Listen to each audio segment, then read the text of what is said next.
price of every single consumable product has gone up in last 3 months. Of course, it is increasing year by year every 1st April. लोग इस महंगाई से कैसे लड़े, इसीलिए मैंने कहा बीजेपी कर्नाटके हानिकारके।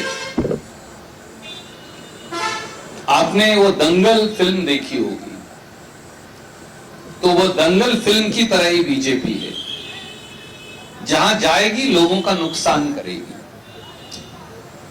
और इन सब से लड़ने के लिए लोगों को एम्पावर कैसे किया जाए, वो एम्पावरमेंट की आपने 7 या 8 अलग अलग कहानियां सुनी।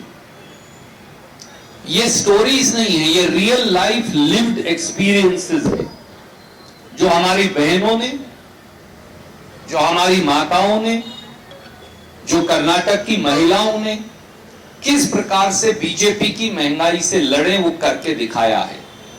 और उसमें योगदान है, सबसे बड़ा हिस्सा है कांग्रेस की 5 गारंटी का, जिसके माध्यम से हम 56,000 crore rupees every year we transfer into accounts of the people.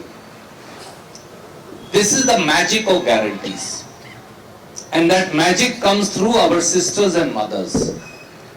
अब कर्नाटक देश का पहला महिला प्रधान प्रदेश है। It's a women centric state, for women are the real empowerer and empowered. और इसलिए एक तरफ इस चुनाव में 2 नैरेटिव हैं। बीजेपी कांग्रेस की 5 गारंटी बंद करना चाहती है, और कांग्रेस बीजेपी की महंगाई को रोकना चाहती है।